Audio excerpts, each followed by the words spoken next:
Welcome to Horsefly Chronicles Radio with Julia and Philip Siracusa. Sponsored by Carnation. Airing live on United Public Radio Network on 105.3 and 107.7 FM in New Orleans. This show's opening has been produced, edited, narrated by Gwen Luckett at gluckett.com.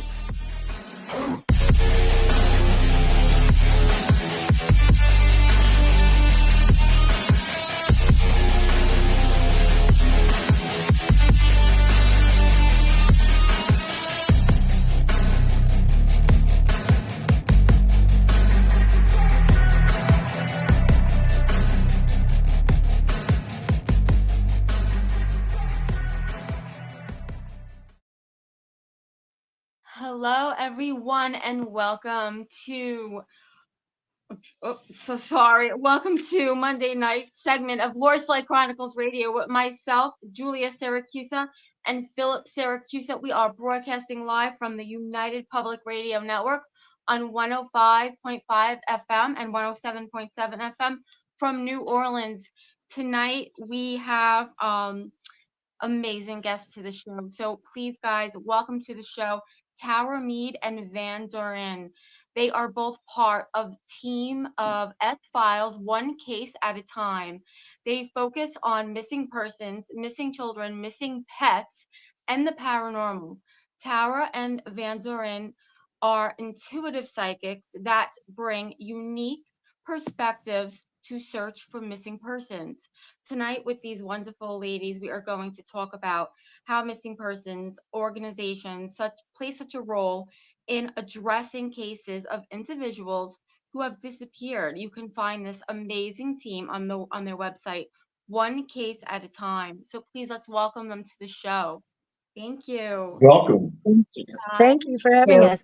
Thank you for coming on tonight. We really appreciate it. Thank you for everything that you guys do. Can you guys tell us a little bit about what you guys do and how you came together and formed this amazing team and joined such amazing people that you work with? Well, I'll go ahead and start, Tara, if you don't mind. No, go ahead. Okay. The team, one case at a time, it actually formed out of a dream. It just developed by having this idea, having people refer us cases, and coming up with incredible talent. People that are incredibly intuitive. They have amazing gifts as far as being psychic, being intuitive. They use all their clairs. They are able to locate. And I thought, you know what? We need to just put a team together and be able to help the community, help other people. And we just put our services together, and this is what's come out. It's one case at a time. Oh, wow. As soon as we started that, we had cases just come to us and have since we started. Right. And all the cases, Julia and Philip, are referred. Everything is referred to us. We don't even have a chance to advertise because people know who we are, or people know us individually, whether they're family or friends, and they just need help. And they're saying, we need help. Can you help us? So have you, has there been a case that you guys have worked on that you've actually, brought a missing person home? We worked on a case with one of our first cases with a girl who her sister called us up and, can you help me find my sister? So the team started working on that. And we all put together what we feel after we read the case and send that to Doren, and she goes over that and posts it. None of us know each other, just our initials and the state we're from. But the first case was interesting. If you'd like to go ahead and tell them about Kamiko. Okay, so Kamiko, she was a case where the sister needed help, and we all we had was a photo, is the missing person's photo, the flyer. That's all we had. We didn't have no other information, not where she was seen last, nothing. So it got passed out to everybody on the team. There's 13 members on the team. Nobody knows each other, and everybody tapped in. And that's where the psychometrics, the psychometry comes out, is where you tap in on the photo, the paper, the energy, and everybody writes it down.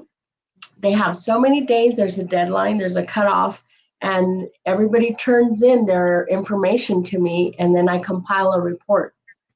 And that's where it is so magical, where everybody's information is all different, but all the same, the same, it's different, but the same, if that makes sense. That's, when you tap in psychically, you're leading to something, and the energy, and everybody said almost the same thing, and they don't even know each other. That's what makes this incredible. That's amazing. I know exactly what you mean. It's like everyone is putting in, maybe they have a different input, but yes, it kind of all makes sense, and then it comes together. And some yes, way, it all comes together.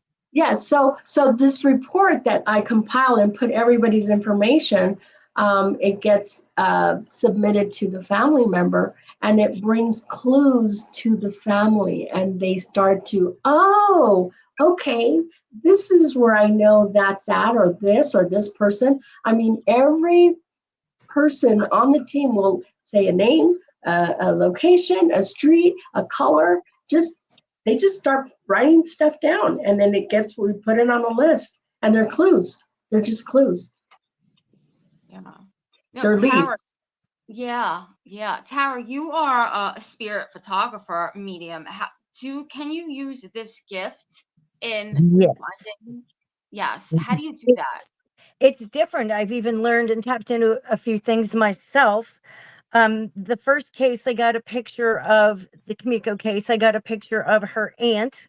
I don't know these people, but when we turned it into the girl's sister, she identified them.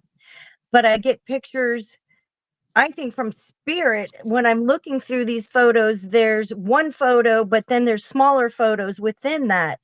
I have a photo of a girl walking her dog, and I asked the girl's sister about that. She said she had a favorite dog, always took it on walks. It was a smaller animal, fit the description. I also have a photograph of her aunt, very clear photograph. And just putting the puzzles together with these photos and then turning them in validates these girls and validates the photographs that I take. So it is very interesting, because some of them, they're all different cases, but we also had a case about a couple of weeks ago where this poor girl was missing for, I think, 10 years. She was beautiful, very young. All the psychics said, this is where this happened. This is what happened. Hands tied behind the back, murdered. The mother was so distraught, and it was so sad. But working on this for her, I got an incredible picture of her daughter. Beautiful, long blonde hair, huge smile on her face. She's with family. She's okay. That put a huge rest on her mother, and the testimonial was just beautiful. That she saw her face, saw her daughter. It brought a lot to us, because not knowing for all those years was just had to hurt every day. But knowing, yes, she's passed on, but she's in a beautiful place with this big smile. She's okay. Was that the case in 2013? I think, was her name Caitlin? Yes. Okay. Yes, I've seen that on the website. That was amazing. Amazing. So what happens is, when we compile a report, the mom, which this just happened a few weeks ago, the mom validated. She goes, I've been looking for answers, and everybody on your team brought some closure, brought me some peace because I've been searching for 10 years, more answers, more information, and you all helped me get that information. So it brought her a sense of, okay, I'm going to keep searching, or I'm going to keep moving forward. She's still missing. Caitlin is still missing. However, when mom finds peace, it brings us comfort as a team or as a whole. Absolutely. Yeah. So there's a lot of healing that takes place at the same time, all the way around. Absolutely. Oh, Just wow. having her picture, I really felt she was on the other side. She's not here. There's always a percentage of a chance that maybe they're out there, but I also receive messages that show little leads, like this Sebastian Rogers case. I have a picture with a little young guy in a bed with a man with a baseball cap on, fully clothed, I think, putting everything together. He was kidnapped. We're not so happy about that right now because it's been so long. None of us feel positive anymore. Van can't read he doesn't feel his energy any longer. But the pictures that I got kind of told a story, and I'm trying to ask Spirit to send photos of what happened. How did he get there? Where is he? So that is part of what I do, but it's all good because we validate each other. And Van Doren had a crazy case years ago with a missing horse. Oh. That story is really Yeah, cool. that story. Someone referred that case to the team, and it was a horse that was missing in Mexico. So of course we're all in the States. The team is from the States, but we were all from all different parts of the country, and everybody submitted their information. Well, when I tap in, I see location. And when I see a location, I'll circle a map and I'll say, okay, I have a feeling it's going to be there. Everybody else also taps in, and they'll also either agree or disagree, whichever. Everybody submits their own information. Okay. Well, that horse was in that location. It was in a ranch, and they were slaughtering animals in that place. So it really went deep as far as the FBI went. They what is it called? They got to the ranch and they arrested many people. There were illegal arms. And just recently, this happened about 4 years ago. And recently I reached out to the mom of the horse and I asked how's she doing and how's she recovering. She went on to details to say that there was hostages that were saved from that ranch. And I just found that out about a couple months ago. I had no idea. 4 years ago, she didn't disclose that. So I just found that out, and it put me in tears because a lot of times our abilities are so intense psychically, intuitively, but when you tap into energy, you get full, straight information, and you just have, there's no filter. You just have to say it. Yeah. And when she expressed that there was hostages and people saved, that put me in tears. I had no idea. So that was good. That was a great case. You want to do while you're gone? I don't know what that Text is. and say. Can you guys hear me? Yes. Okay. Phil, do you guys see a face on the screen, or is that just me? Yes. You Yes. do. Yeah, I don't know. Yeah, someone else popped onto the screen. Hello? I think. Okay, they're gone. I think that was Joe. I, the owner. I don't know. Okay. It gets very emotional too for us psychics to to do what we do. How do you handle that part? And when you see and that someone has deceased, how do you handle it?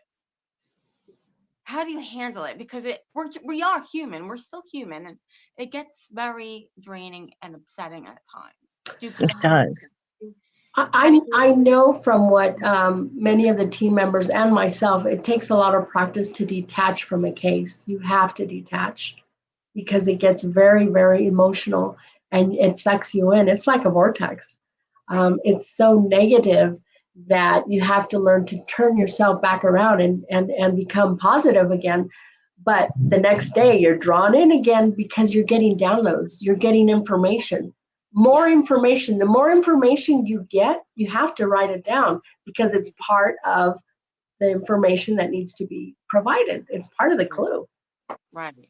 And I feel like the more you shut down, like you said, if you get downloads, you have to, tap into them because it could be important. It could be something that has to be written down. So it's like the job never ends, I feel. Yes. That's right. Yeah. So we have some people in chat. Hi from PA. Hello. I need you guys to ask your questions and then put your name. That way I can see who is asking the question because it is coming up Facebook user. Okay. Phil, do you have any questions? Well, I was enjoying the show, listening to everybody. But it's great. It's great what both of you do and your team. So what you're using abilities, right? You're using your clairaudient. You're getting downloads. And there's so many missing people and children, as we all know. I mean, every day you put the news on, someone else is missing. Right. And the question is, why? Why? That's an excellent question. I have found doing missing persons, a lot of people that have been found, most of them are alive and they come back. It's because of the turmoil that's happening at home, abuse, a lot of negativity. They're runaways. A lot of some of the children or the kids or the teenagers. There's things that are not good. So it's not always people who have passed on, Right. and or animals, but that is an interesting part where to connect with that and find out what's going on, whether it's drugs or a kidnapping or whatever it may be, it all comes together. And yes, it does weigh hard on the heart. That last case still bothers me nightly. I try to take pictures and find out, is he still here? What's happening? And they come back really strange, these photos. But with the man in bed with the boy, I learned that he was also sexually abused. Yeah. And so there's everything ties in with photographs and the readings. And you think he was sexually abused at home?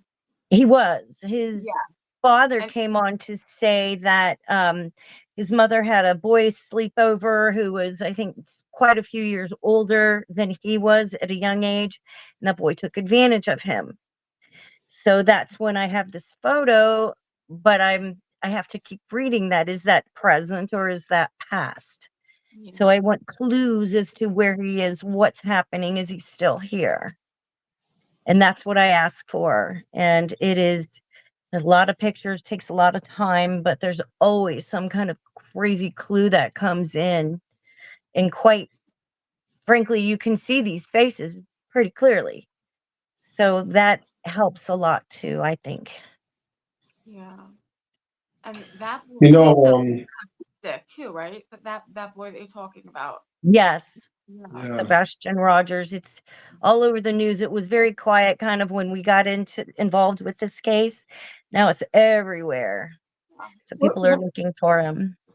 When it got referred to us, it was someone came to one of the team members and said they were a citizen from Tennessee and they were wanting to know if we would be interested in working on it. And it was only 2 weeks old at the time. And once we got in, oh my gosh, it's now a month old and everybody's involved. We get permission, we work with the FBI, Tennessee Bureau of Investigations, the parents or siblings, anybody that we can connect with to get any of the last whereabouts, when's the last time you saw them, and then go from there. So what we do basically is we give clues and leads by our downloads.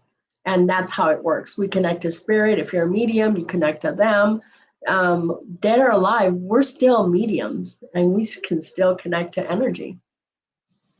Absolutely. Absolutely. So I have a question. Do you think more platforms are more open today, like law enforcement agencies using and utilizing us as resources to work directly with more families to help find their missing loved ones? Because back in the day, they didn't really want nothing to do with us. Do you think that they're more open today? I believe they are. Down. Do you ever see a missing person? Know like where that person is just by studying the face of the picture and contact the authority, police? Do they ever say no? That's all the time.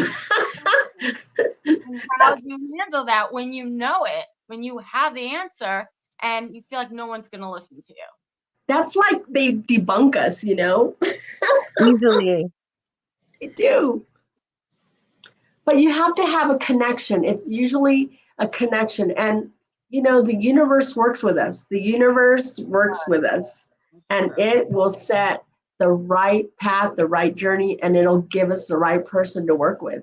It just happens that way. If you're doing the right thing, the right project, and you're going the right direction, it just flows effortlessly. That's a very good answer. So it kind of like all happens for a reason with the right person. Yeah. Right. And that's how this team developed. Yes. And it is difficult to make them aware of missing persons through psychics and their validations, but there are agencies who do want help. They want clues, anything that they can get. They want to know everything, which is why we deal straight with the police, FBI, whomever, and specifically a family if they're willing to do that, which is usually the case. They want to know too. They want closure or any information that they can get. Yeah. There has been cases though where there is a post on social media and someone's missing and you reach out and they're like, well, who are you? Well, we're a group of psychics, intuitives, and they're like, no. But they get to a point where they're so vulnerable that they are desperate and they'll come back and they'll say, can you help us? And it's like, yes, let us do our work. So it's fun. Absolutely. Yeah, absolutely. Okay, Phil, you're up. What about human trafficking, that people are kidnapped and brought to other countries, and then you see them when you go to a grocery store, you see a picture of them. Where do the abilities come in, and does it even help? Do you even know that these people no longer in the country you belong to? They're gone. Well, yeah, I don't think we've had, since we've started, long distance cases like that. I mean, we've had a few, but human trafficking, I feel it's hard. Maybe through spirit photography, I can get information. The girls can get information, but that's a long trail that we have to go after to find them. Van Doren is amazing with her mapping out places where people are. And no matter where they are, we can work with them. No matter where, no matter what country. But it takes a lot and the entire group to put forth that effort to reading into where everybody is or what's happened, kidnapping or runaway, murder, whatever it may be. So we're able to do that. You haven't worked on it yet. It's something you haven't done. So far, we've had the horse case, which was in Mexico, but so far everyone's been local within the U.S. And the reason I bring it up is because I'm sure, most of us have seen the movie Sound of Freedom. We're not strangers to human trafficking and what's going on around the globe. And it's sad and it's horrible. And it's a billion or trillion dollar business, unfortunately, to the people with the dark hands. And I always wonder, people with abilities, can they help find these people? And or is it too late? At some points, it's a goner. So you're working on the localized stuff, which is great. And then you never know, well, you might run into a case where a friend of yours says, "Hey, my cousin's friend's been abducted," and then there's no search, there's no nothing because you can't find them, only to know that they were taken away and then shipped off. And sold to So, other people. right, the black market. So what happens, I have found, being an empath, you're so highly sensitive with everything, anything that's moving, anything that's just existing. So as we tap in, or as we practice, using our clairs, using our senses, it's like going to the gym. You have to practice. You have to work on it. You have to, your smell, your hearing, your tasting, all these senses have to be in a high vibration and frequency to be able to see it in your sleep, hear it, spirit, all of these. Our body is so amazing and we are so powerful that we can find anything. How many times do you think of someone and they call? Yes. Or you're looking for your keys and, oh, I think they're right there, and they're there. I mean, it's our minds. It's the power of the mind. So if we can find what we're looking for, we can find anything else. We just have to practice and practice. Right, but it hasn't been done. No, this is why this project, the S-Files, this is why One Case at a Time is what it is, because it's like a boot camp.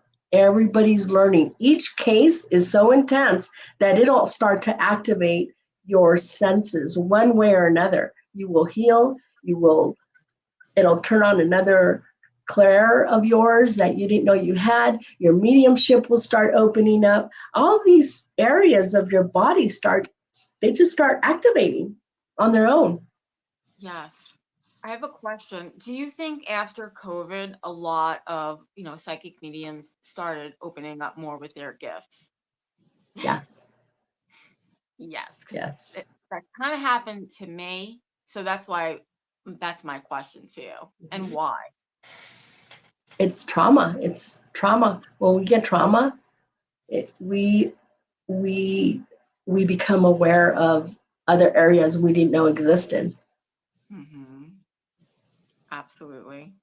Even with spirit photography, I will take pictures day and night, get different feedback. And when I'm working in the dark, when it's peaceful and very quiet in my house, it's so strong that I'm so into it, but I could almost pass out and fall asleep. Not because I'm tired, it's just the energy is so strong. And looking and finding so many faces that help give clues to where these people are and what happened, it's so intense. It really is. And I just can't stop thinking about it sometimes, but it's very rewarding. I mean, it makes me feel really good when I come up with something and the validation is there through the family. So that it feels really good. I'm sure for each of us, it's very powerful when we are giving forth all of our energy and connecting and photographing, writing down stories. Everybody puts a little bit of their true gift into the pot, and it gets compiled into a bigger masterpiece, and then it gets turned in, and it makes all the sense to the family member, to whoever's getting this report. And then in the end, the whole team gets that report and reads what everybody said. And they're just blown away. They're like, oh my God, who is this person that said the same thing I did? It's really fun. I make it fun. That's amazing. So out of all, even before you guys started working, with this team, what was like maybe the hardest case that you have worked on? The Kimiko case, it was entangled with so many different outlets. There's the girls, when they gave their readings, they were all very similar. This particular vehicle picked her up, took her to this place. She's on drugs. There's bringing forth all that energy, I think also helps with the missing persons that are on the street. Someone automatically will send in a note. Oh, there's this person that you were looking for. I got a picture of them. I suppose this is what the police department does, is they go out to the people that are on the streets. They're taking pictures, getting their names and information.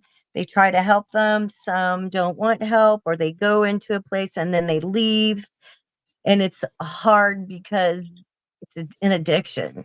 If it's that particular case on a drug addiction, it's almost as if it's more important than life. And that's the hard part for me. There's so much more. They're here for a reason. And so far it's been young people, middle-aged. So it's, yeah. Julia, each case is hard. Each case is hard. They're all different. They're all good.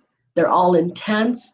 They make you realize the value of your own life personally. I mean, really, you start to realize, wow, I'm in a good place right now, Yeah, absolutely. So there's a lot of healing all the way around, a full circle in doing missing persons. Yeah. So it's a privilege. It's a privilege to be gifted. I always say it. Yes, you're right.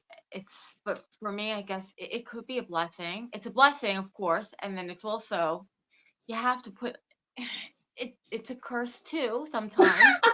Yeah.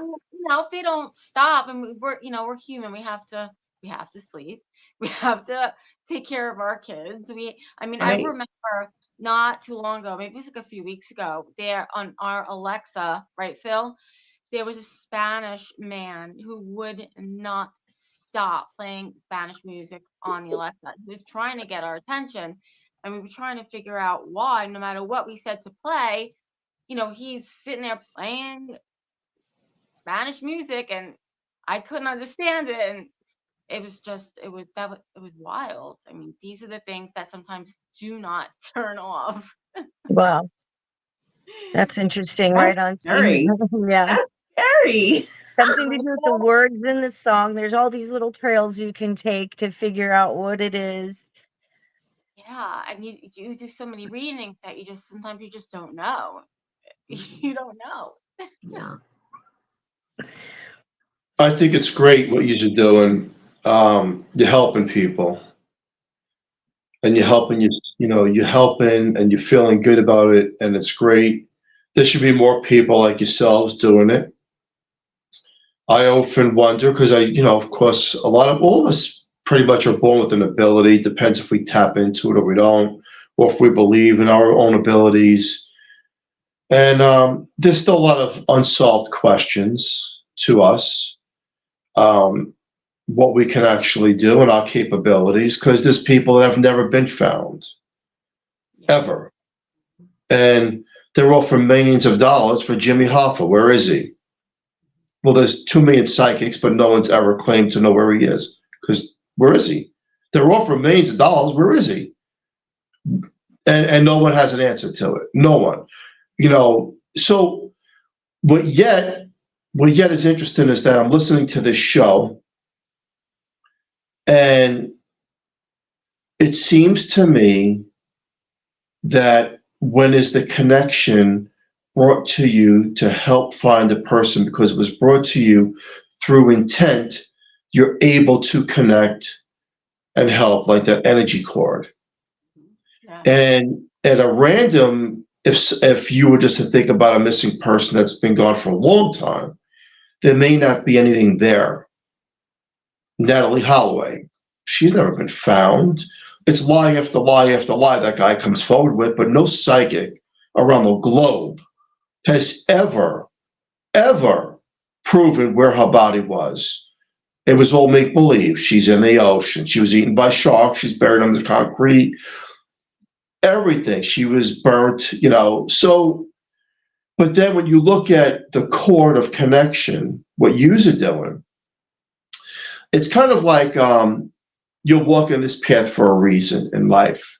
And then when something's brought to you, you're able to connect, to find and help, right? It's like a paranormal investigator. Why am I going to this location? I don't believe in coincidences. As a spiritualist, I don't believe there is anything that's a coincidence. Everything happens for a reason. And I went to a certain location for a reason, not only for the fright fest of, wow, I'm going to get the spooks and what's there, but maybe I'm here for a reason because that spirit wants me here, for validation, for proof, for pictures, for whatever. And it's interesting, right? It's fascinating to me because Julie and I know that, look, we know there's ghosts and spirit. We know this, not by reading books or watching fake stuff on television. It's all nonsense. By hands-on experience, we could say, hey, we'll tell you straight up, it's real, period. We know because there's things that are unexplainable. And with that comes the ability of people like yourself to help other people and bring contentment to the heart of finding people and children. And there are so many cases that go unsolved. And I'm going to throw a curveball because whether you believe or you don't believe, look, as a paranormal investigator and a person who keeps a spotlight on all the stuff that goes on around the world and our fake government, because they lie about everything, we're not alone in the universe. We're not alone.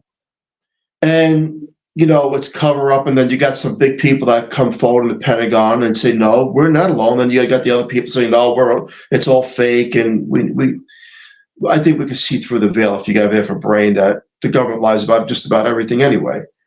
But having said that, now let's look at the cases where people have claimed that other people they know have been abducted and never found. Is there such a connection from us, mankind, to even know where these people are being brought? Or is it just something that it's not understood because we cannot comprehend it into that other realm? I'll pause it there and you guys can answer it. May I, Tara? Go ahead. Yes. Okay, so with what you just said, Phil, thank you for sharing that, because I find that at this time we're going through a bigger awakening and tribes are connecting right now, and the right people, the right, I'm going to say family. You could say it's family. This is all 3D, but in a higher frequency, we're being guided. We are being guided to bring community together in this 3D level, in this work, whatever it is that we're working in. And we're here to enhance everybody, turn those notches up, turn them on to get them to start doing better work. It's not just paranormal. It's not just missing persons. It's more than that. And it's a frequency that this planet is so corrupt. It's very sad. And I'm not going to go there because I am starting to travel. It's your guys is making me go this way right now.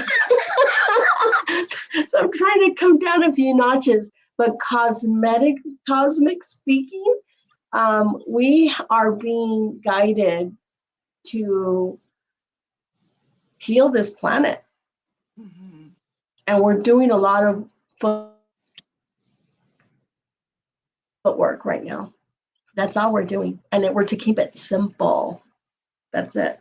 Simple. Okay, I came down now. Well, pretty much all you can do is keep it simple, because even if you had all the answers, who would believe? Who would take the time, effort, and energy to try and research what you've been saying? So I agree with you. I agree with that. And it makes me think, as an investigator, there's so many cases out there that are unsolved, and some of them can be mysterious that we just don't get these answers to. And we may never get answers to, right? So I agree with you. Well, it's kind of like when, you're doing a reading for somebody and so and so wants to talk to, their mom, right? And just say the mom is not coming forward. I mean, spirits want to talk about what they want to talk about. I mean, it's not always, we're not always gonna get it. And I guess that's the way it is. We may not always find the person that's missing, but we'll give you some answers. We'll all provide you information of what we see in our own way, and it's up to you to decide what you're going to do with it. That's all we can do. Right. That's the truth. Absolutely. So, have you guys ever had a spirit of missing loved ones help you locate them? Yes, I have.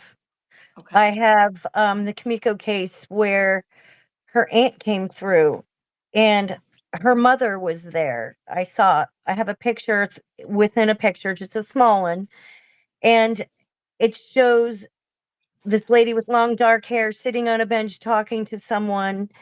And all the pictures that I get, we have Zoom meetings with one of the family members and explain the pictures, and that's when I get validation. Oh yes, they send me pictures of the mother, so matches the picture, long dark hair, just they match, they validate.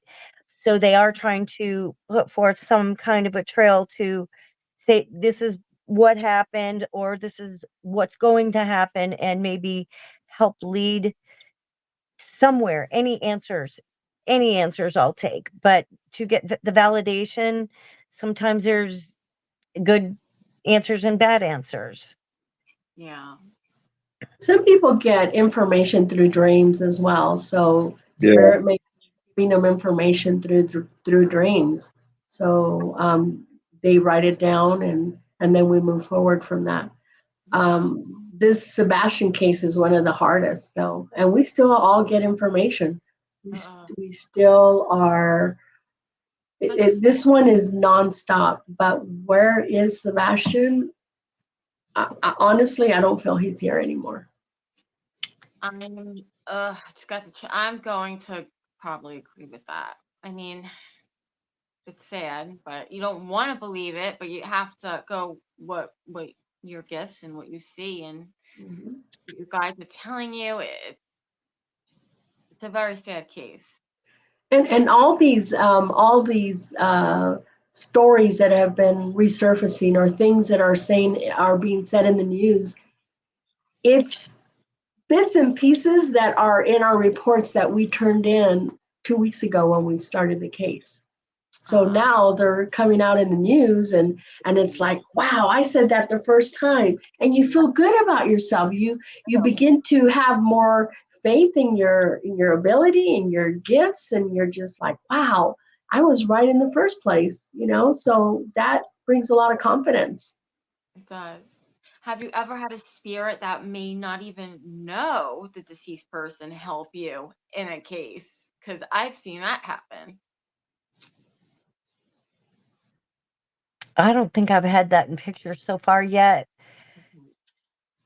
But it always leads me back to, how can these people do this kind of thing? It is so horrible. And that drives me to find, or even ask spirit, I would like to know where he is, what happened, anything leading up to this poor person, this kid or whomever. And then where are they now? Are they here? So some of the pictures were Sebastian was here, then I kind of get a negative, nothing. So, you know, we all get together and kind of go over it a second time. And what do you feel? What do you think? And with photographs, with readings, all the girls and guys get together. And because we don't know each other, we really are fascinated to read what the reports are. And it is amazing to see that this group of people are so right on. Yeah. Just amazing to the T.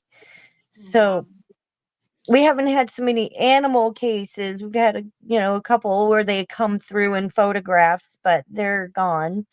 At least they're okay. Yeah. But people, especially special needs kids and anyone with special needs, I just feel driven to find that person. I want to know, can you show me what this person looks like? So I do come up with male or female faces, but I have to kind of do some research. Is this person a part of that family? Because there's like a conspiracy pretty much going on, I think, with Sebastian's case. I do believe that there's a lot of people involved in it. Yeah. I believe that once you start working into different cases, you just start getting more better cases or deeper cases, or it just start getting more intense. And the situation becomes more involved to where your gifts and your abilities, you're just expanding. It's almost like you get this brain overload. That, okay, let's, where do I need to exercise? What area do I need to exercise in my brain? But it's fascinating to be challenged that way. Do you guys follow the missing children's cases on like Instagram? I mean, there's just so many of them, and So ever many. see a child and just be automatically drawn to that child and have an answer in your mind, and what do you do with that? Do you reach out? Do you first talk to your team? What is the first step when you feel like you know something? Because there's so much. It's overwhelming. It's overwhelming. There's I so don't many. even tap into that because all our work is just referrals. We just get enough with referrals. But it is hard. You go to the grocery store, there's all these people lined up, and it's just, it hits my heart. There's so much in this world that's going on with abductions or runaways or the drug factor or so many different stories. Father took the child, mother has no idea, and then they go off and take off. There's all kinds of scenarios that can come up. But it's not always negative that way. Sometimes, like I said before, some of the cases are where they're gone, the family's all panicking or, help us find them. And they're at the neighbor's house or they're just down the street. They just didn't want to come home because they were mad at their parent. They're now on the missing case file, so it's just stuff like that. There's trauma at home. So there's a lot of that happens. And here I'm thinking, oh my God, they're in a trunk, they're in a ditch, they're, something's going on with them. But that's not even the case. Now, I think our brains are so used to thinking the worst too. Yeah. That you're right. There's just kids that, get mad that their parents took their phones and they're hiding out. But unfortunately, you have to make a big deal about it because you just don't know. You don't know. So in a situation like that, there has been cases that way as well, is that when we work with the family, we'll just say, okay, you need to seek some kind of therapy. You need to seek counseling. You need to get your family together and go get help. That's all we can do. Right, because there's always a stem. There's always the root of a problem of that happening, usually. Somewhere where we've had cases where a parent or the family, even the grandparent, has been involved with drug dealing, jail, drug addiction, and that leads down to the person we're looking for. It's just depends. It's not always, but some specific cases you end up learning why this person is the way they are, and can they pull off cleaning up and coming back and starting a whole new life. I always hope for the best, but Yeah. some have to prove themselves, and that's the hard part. We can't always clean them up, but we can help find them. We've had several families just so thankful to even get information, because what we don't know verbally and come up with through being intuitive, that gives them validation. Okay, then they get more involved with the case. Well, this is what happened, this is where they were, and this is how our family life was. So that kind of leads to the story as to why this person's maybe having trouble, and they're out there, they're still alive, they're just out on the street. So can't help everyone, but you sure can try. Yes, absolutely. What do you see the future as?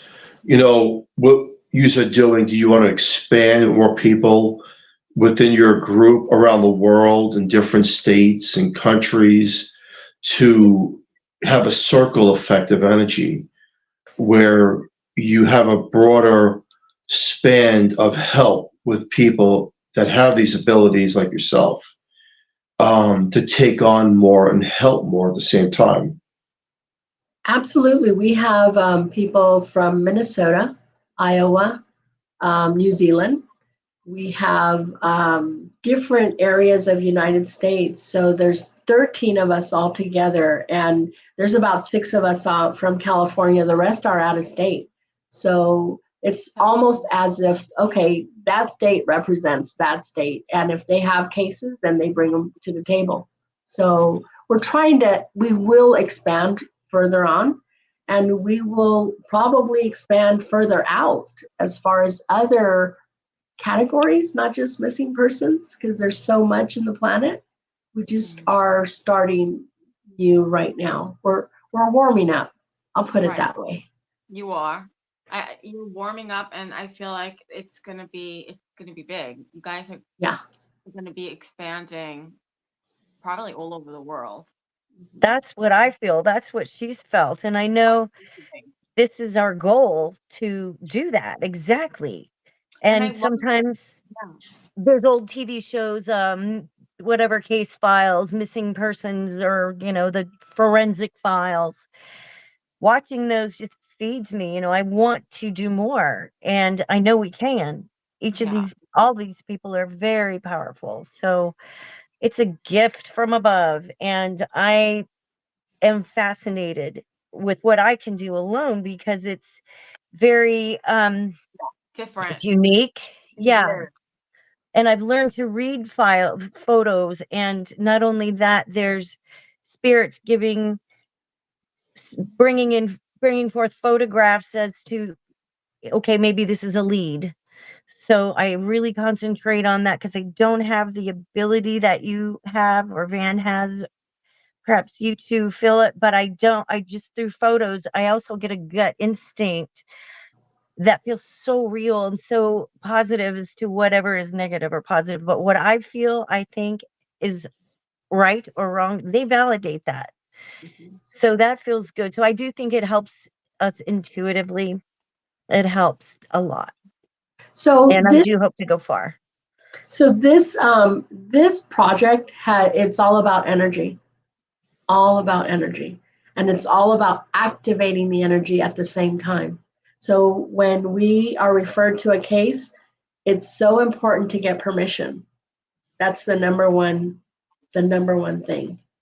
And once we get the permission, we turn on the switch and we run. Off and running. But you're all right. At the same time. All at the same time. And then there's a cutoff date. And everybody has to turn in their report, their information by such and such time, because it's part of that energy flow. It has to flow together. So this team flows together. That's good. And when we say, okay, let's do it, then that energy, it's like a tidal wave. I see it like a tidal wave, and we are honing in, like we're scanning the world. Absolutely. So it's pretty Well, we're awesome. very good scanning the world because no one else is, so that's great. It just amazes me. There's so many different areas I can go in this topic. It amazes me that we can see pictures of Mars, but we can't see people that just go disappearing. It's kind of like some of these things are so naive, again, from the bigwigs, the famous government people, like everything, when they want something caught on surveillance, it'll be caught. Otherwise, you're just a number. They don't care. Because you and I know that we're all under that scope, that microscope. And if they want you, they'll find you. They've proven it, right? They find people in different countries hiding miles under the ground that we're looking for. They'll get them. But when it comes to someone's missing people and children and all, oh, well, we don't get involved with that. We don't know about that. Yeah, you got a camera on everybody and everything. But, hey, great work. I mean, this is great that you're doing it. And I feel, you have a lot of abilities to expand into a realm and help a lot of families, which is more important than anything, right? At the end of the day, it's people helping people, right? It's one case at a time, and that's all you can do. But that's enough. Because with each case that becomes solved, it fills the heart and that void of the people that are going through that grief. And we don't charge. We do this from our hearts. None of us charge at all. And, down in the future, maybe if there's something, a reward or whatever, that may help all of us. But I'm never out to ask for anything. I do this from my heart, and I know they all do as well. Yeah. So it's, people do stop and go, oh, how much is that going to cost? Well, nothing at all. I think people don't realize, like, paranormal investigating and, finding missing children. I mean, that's something that it shouldn't be a fee for. So, and that's something we need to get out there too. So Yes. if you have someone that is, going to charge, then move on from that person. Right. And that's where people need to also consider that they need to take the fear away of who labels what. Paranormal, psychics, intuitives. That's just a label. Right. We're here giving from the heart. Just listen to that part. What happened to that? Hey, so where can people find you and all that good stuff, and how do they follow you? Do you have a website? Facebook, Instagram, and yes, a website. It's one case at a time. And the logo comes out blue, red, and white. And then there's all bit of information about who we are, what we do. There's photographs that have been taken, information about reports and people. There's testimonials. Yeah, there's testimonials. We have a lot on the website, so it's onecaseatatime.com. Yeah. Yes, the .com part. Yeah. That's Awesome. right. You guys have a lot. All of your cases are on the website, I believe. Yes. Mm-hmm. Amazing. There's no filters. There's nothing hidden. We're open. We're honest. We just are who we are. And I think if we get involved in somebody's case where, say, someone abducted someone or hurt them, murdered them, whatever it may be, and we're out there, they still can't find us because we have the initials, just the state we're from. So I feel very comfortable, and there's no hesitation from me or the others doing this. That's why we're secretive that way. And I think it's best to stay that way. Yeah. Nobody's labeled. Their names are not out there. So it's only we identify you by state or location. That's it. It's a protection. Right. I like that. There's a lot of people in this world with no positive thinking, all negative, all mean, and, that do bad things to who they're with, who they've abducted, and then they could come look for us because they're mad, something to that effect. You know what? I'm going to tell you something really quick before we end the show. You just hit on something I got to talk about. There is a story of a mob figure who did not want someone found. And this is going back a little bit, and the psychic came forward and says, we know where this person is. And well, lo and behold, they got a visit. And, you just rang something in my mind, because they got a very bad visit saying, you will not disclose this information. Mhm. They took their information, they took the family's information, and they said, this is over. So it's just one of those things where I understand what you're doing. And, but hey, great work. Seriously. Thank you. Thank you so much for everything that you guys do. Thank you for coming on the show tonight and telling. Thank you for having us. Yes. It was so fun, and it goes by so fast. It did. It does. But I thank you, because this helps get us out there, and we don't charge, and we love to do what we do individually. We love it. So if anybody needs help, we're here. Absolutely. Thank you so much. And Thank I you. just want to say special thank you to Carnation for fully sponsoring the show from day one. We love them. Thank you. And join us next Monday night on the United Public Radio Network on 105.3 FM and 107.7 FM from New Orleans. Thank you, everybody, and have an amazing night. Thank you, ladies, and thank you for everything that you guys are doing, you and your team. Thank you. Thank you. Okay, bye-bye. Bye-bye.